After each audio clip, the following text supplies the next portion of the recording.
영손과 기도. 찬미 예수님. 그때 예수님께서 제자들에게 말씀하셨다. 나는 세상에 불을 지르러 왔다. 그 불이 이미 타올랐으면 얼마나 좋으랴. 내가 받아야 하는 세례가 있다. 이 일이 다 이루어질 때까지 내가 얼마나 짓눌릴 것인가. 내가 세상에 평화를 주러 왔다고 생각하느냐? 아니다. 내가 너희에게 말한다. 오히려 분열을 일으키러 왔다. 이제부터는 한 집안의 5 식구가 서로 갈라져 세 사람이 2 사람에게 맞서고 2 사람이 세 사람에게 맞설 것이다. 아버지가 아들에게, 아들이 아버지에게, 어머니가 딸에게, 딸이 어머니에게, 시어머니가 며느리에게, 며느리가 시어머니에게 맞서 갈라지게 될 것이다. 주님의 말씀입니다.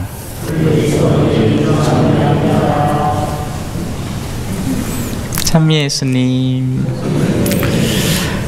황당하지요, 오늘 복음. 네, 당황스럽습니다. 그죠? 예수님은 평화의 사도이고 어린 양이시고 온갖 좋은 가치와 덕행을 가르쳐 주시는 분이라고 알고 있었는데, 오늘 복음에서는 안면 몰수하고 나는 불 지르러 왔답니다. 방화범도 아니고, 그죠? 요즘 민감한데, 그죠? 예. 그나마 비가 좀 와서 다행이지. 예. 안 가고 우리도 유럽처럼 폭염이 연일 이어지면 산에 불 나고 난리 났을 거예요. 불이라는 것은 태움과 동시에 정련의 도구입니다. 이 강론대를 태우면 나무는 타고 금속은 녹아서 모여 고이고 떨어질 겁니다. 예수님은 불이에요. 그래서 그 불을 통과하는 영혼들이 있을 것이고 그 불을 통과해내지 못하는 영혼들이 있을 겁니다. 그래서 우리는 예수님 앞에 서면 불편함을 느낄 수밖에 없습니다. 왜냐하면 우리가 아직 그 불을 온전히 다 통과하기는 쉽지 않기 때문이죠.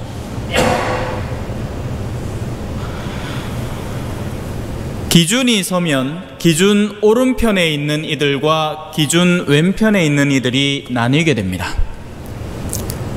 최후의 심판의 자리에는 양과 염소의 자리가 나뉘게 되고, 성경 안에서는 그런 모습을 어렵지 않게 발견할 수 있습니다. 밀과 가라지, 의인과 악인, 이런 형식이죠. 하지만 무엇이 의로움일까요? 어디에 선이 존재할까요? 누구는 낙태를 해야 한다고 하고 누구는 낙태를 하지 말아야 한다고 합니다. 오늘날의 세상은 인간이 자기 스스로 선을 만들어내는 데까지 이르는 겁니다.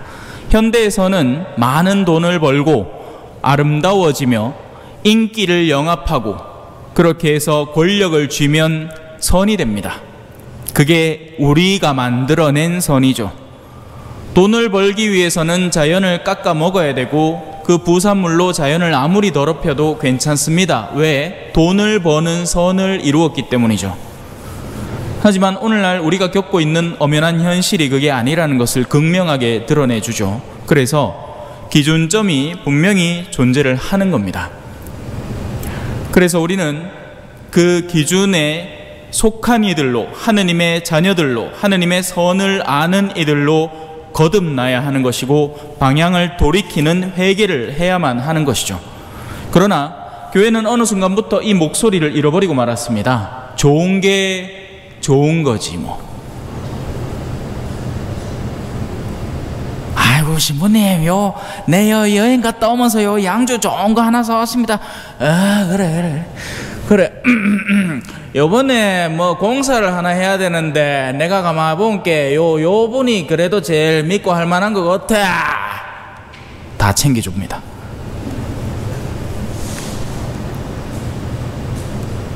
그런 일들이 특히나 우리가 사는 이 지역에는 더 내밀하게 깔려있죠. 서로서로의 뒤를 봐주는 행위들. 그런 통에 기준이 생기자 갈라지기 시작하는 겁니다.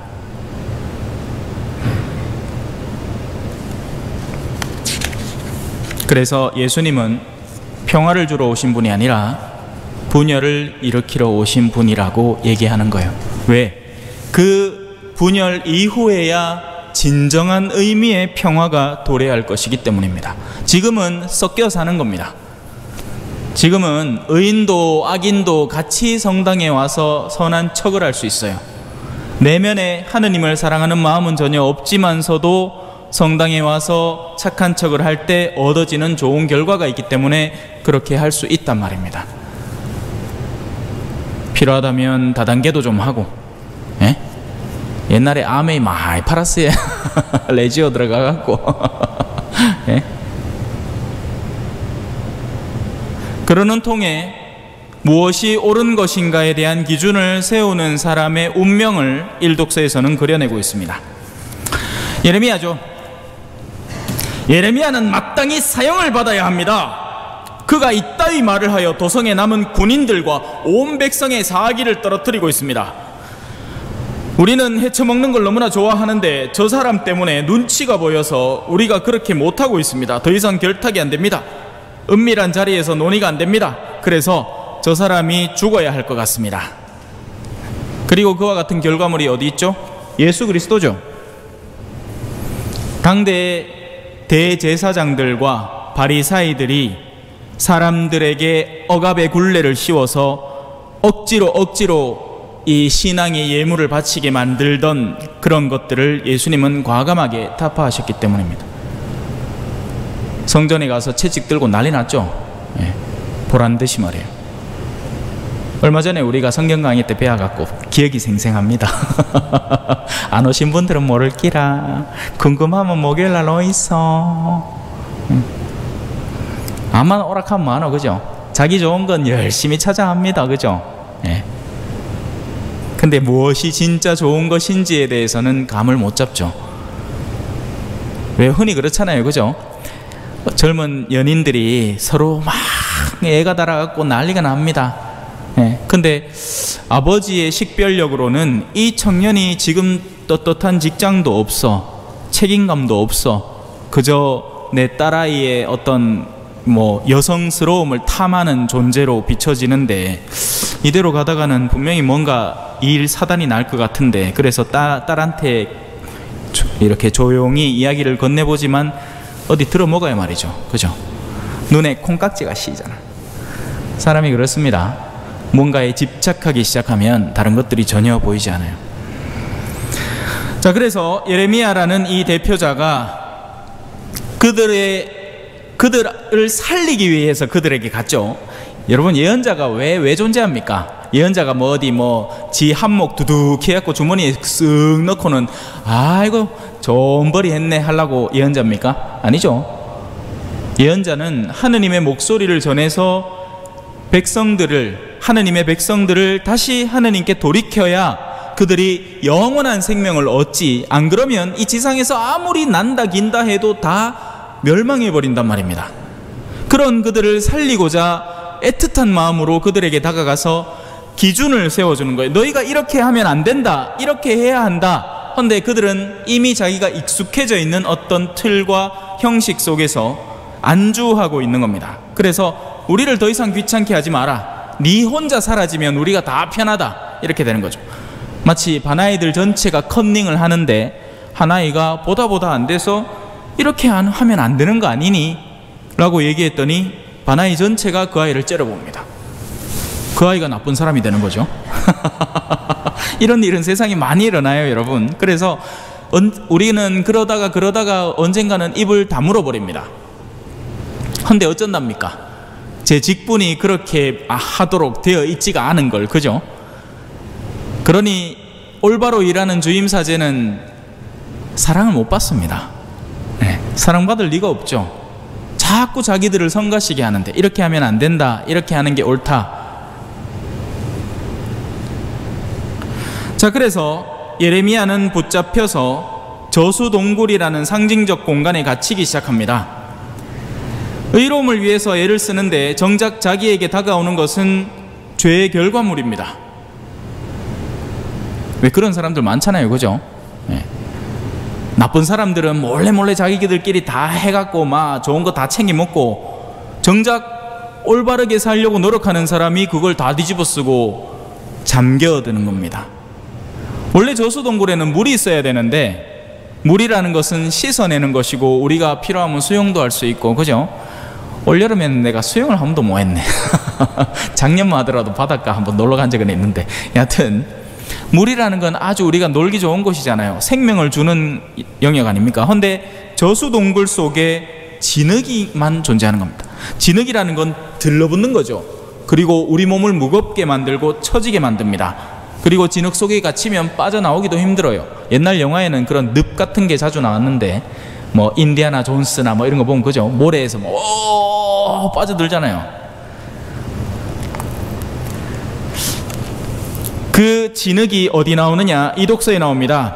형제 여러분, 우리도 온갖 짐과 그토록 쉽게 달라붙는 죄를 벗어버리고, 여러분, 죄는요 한 인간을 서서히 잠식해 들어갑니다. 처음에는 몰라요. 왜냐하면 처음에는 죄가 주는 그 당위정이라고 저는 표현을 하거든요. 옛날에 정로한, 우리 어르신들 알죠? 정로한 당위정. 그게 왜 당위정이 무슨 말입니까? 단 옷을 입은 알약이란 뜻이에요. 왜? 정로한 옛날 버전은 새까마이 동글동글하게 염소 똥같이 생겨갖고 뭐 막 한동안 냄새가 쿵 하면 코로 나오고 끄 하면 입으로 나오고 막 지독하거든요. 근데 그거를 빨간 당위정 속에 넣어놓있긴 해. 아이고 그 당기라. 제 어릴 때는 그 당위정이 맛있어갖고 알약 그거를 껍데기에 그 당근만 녹아갖고 묻고 내뱉고 그랬다 카있긴 해. 몰라, 뭐 더 옛날에는 알사탕 얘기하고 그러던데 저는 그래 놀았습니다. 예.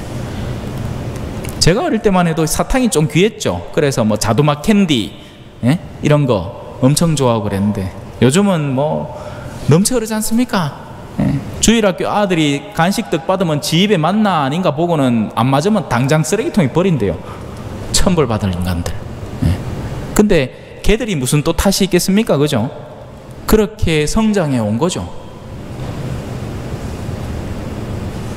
음식 귀한 줄 모르죠. 저는 어릴 때만 해도 왜 밥그릇에 쌀 한 톨 있으면 항상 듣는 얘기 있잖아요. 예? 농부의 땀방울이라고. 예? 요즘 아들 그런 거 알라나 몰라. 요즘은 저는 아직도 그래요. 식당에 가서 밥을 받으면 어떻게든지 내가 책임진 몫은 비워야 된다고 생각을 하는데, 요즘은 안 그렇죠. 분위기가 먹다가 반 딱 남가놓고 뚜껑 덮어가 탁 옆에 치워놓습니다. 그죠? 우리가 그만큼 잘 사는 거예요. 지나치게 사는 거죠. 그만큼.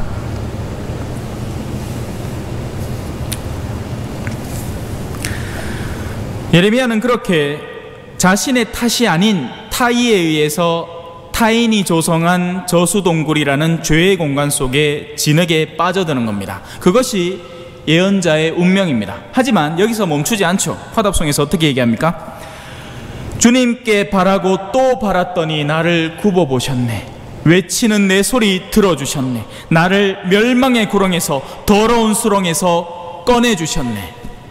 이것이 예언자가 최종적으로 입게 될 운명입니다. 지상에서는 아니에요.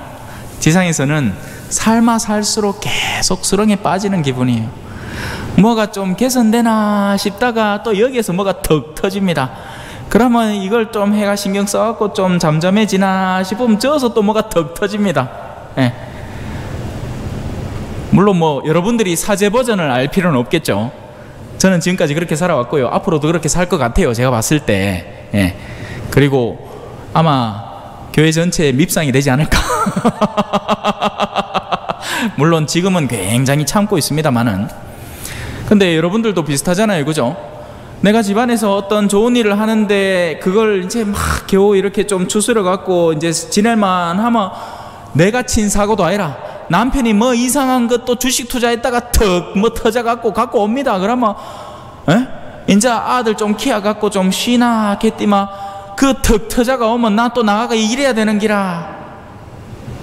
그래갖고 이제 그거 어느 정도 마이너스 통장 정리하고 이제 대출 갚고 이제 좀 사나 싶으면 또 이 지금처럼 서울 저 뭐 수해 나갖고 막 가게 퍽 박살 나쁘고 막 황당하지 않겠어요? 그죠? 우리 인생사가 그렇습니다, 여러분. 그 가운데 악인들은 득세해요. 왜? 못되게 처신하기 때문이죠. 내가 해야 할 목도 안 하고, 그리고 내가 챙길 건 철두철미하게 챙기고, 거기에 더해서 비리까지 더해서 다른 이들의 피 묻은 돈까지 빼앗아 오니까요. 강의 폐수를 그냥 버리면 온갖 물고기들이 피를 흘리면서 쓰러져 죽어가지 않겠습니까? 하지만 내가 그렇게 마음대로 처리한 폐수에 대한 비용은 내 몫이 되니까 그건 피 묻은 돈이죠. 더러운 돈이 되는 거예요. 그런 겁니다, 세상의 원리가. 그래서 그런 어둠의 영역의 것을 내가 취해가지고 성공할 리가 없습니다. 성공이 안 돼요. 피 묻은 돈은 피의 결과를 갖고 오거든요. 그래가 나중에 돈 벌어갖고 뭐 사놓고 하면 나중에 자식들이 하이에나처럼 달려듭니다. 피 묻은 돈이거든요. 그러니 피의 결과를 낳아야죠. 그렇게 돼 있어요, 세상의 운명이라는 게. 그러니 부러워할 거 하나도 없어요. 뭐 누가 뭐 해갖고 사기쳐갖고 돈 많이 벌었다, 부러워하지 마세요. 그리고 무엇보다도 영원에서 어떤 결과가 빚어지겠습니까? 팍상망하겠죠. 그러니 여기 어디 있지? 뭐 어디 뭘 찌기 보고 견디라는 말이 있는데, 여기 있다. 오늘 이 독서에 그분께서는 당신 앞에, 예수님께서는 지금 십자가의 순환을 당하고, 이 세례도 설명해야 되는데 피의 세례예요. 온몸이 망가져서 피의 세례를 당하는 순환을 겪으면서도 그분께서는 당신 앞에 놓인 기쁨을 미리 앞당겨 보시기 때문에 지금의 고난을 견딜 수 있는 힘을 갖게 되는 겁니다. 그게 우리 신앙인의 힘이에요. 영원한 생명을 우리 속에 씨앗으로 품고 이미 그 씨앗이 자라고 있기 때문에 내가 고난을 겪으면 겪을수록 그 씨앗은 더욱더 강하고 튼튼하게 성장하기 때문에, 나이테가 원래 그렇잖아요, 그죠? 나무의 나이테가 어떻게 생깁니까? 겨울에 시꺼먼 거, 여름에는 빨리 성장하니까 흰 거, 이런 게 반복되면서 나이테가 생기잖아요. 시련을 겪어야 튼튼해지는 겁니다. 우리의 내적 가치, 영적 가치들은 어둠의 과정을 거쳐야 진짜 그게 있는지 없는지가 드러나죠. 믿음이 있는가 없는가 시험을 해보면 압니다. 그래서 아브라함은 시험을 당한 거고요. 당신의 외아들도 시험을 당했죠. 이 잔을 제게서 치워주십시오.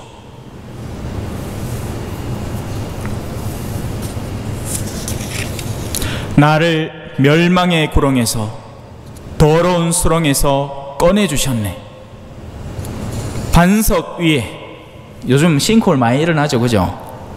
엉망진창할 때거 멀끔한 집이라고 건물 사놨다고 좋다고, 아이고 지금부터 권리금 받고 막 가게세 받으면서 막 지대로 한번 살아보겠구먼 하는데, 어느 날 아침에 또 가봤더니 막 팍싹 무너져 있어. 막 마음이 황망할 거 아닙니까, 그죠? 그거 왜 그래요? 쪼맨한 호수에서 물이 찔새 나와도요, 그 집안 자체가 모래면 조금씩 옆에 있는 모래들을 쓸어가는 겁니다. 그러는 동안에 위에 덮여있는 시멘트는 버텨주는 겁니다, 한동안. 그러니까 싱크홀이 더 커지는 거예요. 차라리 일찍부터 모래가 사그라들었으면, 위에 그냥 모래가 있었으면 이렇게 내려갈 건데, 아스팔트와 시멘트가 버티다가 어느 날 더 이상 그 하중을 견디지 못하고 가로 압력이 심해지면 팍싹 무너지는 거죠. 횡압력이 가해지면. 어쩌면 우리 주변에도 어딘가에 벌어지고 있는지 몰라요, 그죠? 무엇보다도 우리의 영혼 속에 그런 일이 벌어지고 있는지 모르죠, 그죠? 아직은 버틸만해 라고 생각하겠지만, 우리의 악습들이 하나의 물줄기가 되어서 내 마음속에 있는 선한 것들을 잔뜩 뽑아나가고 나면 결국 우리는 믿음 없이 살아가는 겁니다. 어느 순간인가 나는 신앙인이라고 생각했는데 내 마음이 텅 비어 있는 걸 느끼게 되는 거죠. 마음의 싱크홀, 영혼의 싱크홀이 생기는 거예요. 무엇 때문에 내가 이 신앙생활을 하고 있는지 그냥 쳇바퀴 돌아가듯 가긴 가는데 그러다가 어느 순간 무너지는 거죠. 신앙인이라고 자살 안 할 것 같아요. 내면이 공허하면 자살하는 겁니다. 더 이상 버틸 수가 없으니까. 이제 더 버틸 수 없다고. 감을 못 잡겠죠. 웃어야 될지 울어야 될지, 그죠? 예. 죄인들의 그러한 적대 행위를 견뎌내신 분을 생각해 보십시오. 예. 예레미야가 곧 예수님의 예표인 겁니다. 예레미야는 어둠에 잠겨들었다가 타인의 힘으로, 외적인 힘으로 구원받고, 예수님도 그렇게 죽음에 잠겨들었다가 부활에 이르게 되죠. 그리고 그와 같은 운명을 우리도 겪게 될 겁니다. 그러니 우리는 불에 타올라야 합니다. 거룩한 열정에 타올라야 해요. 앞서 얘기했듯이 교회는 이 거룩한 열정을 상실하고 짠맛 없는 소금이 되어간 겁니다. 행사는 팽팽 돌아가는데 그 가운데 신앙을 북돋을 만한 요소는 하나도 찾아보기 힘들게 된 거죠. 오히려 그런 행사들 때문에 봉사자들이 지쳐 떨어져 나가기 시작하는 겁니다. 그나마 튼실하던 양들이 도로 비실비실해지게 되는 거죠. 그래서 예수님은 세상에 평화를 주러 오신 게 아니에요. 기준을 세우고 하느님의 나라의 백성을 추수하러 오신 거죠. 아멘. 찬미 예수님, 겸손과 기도.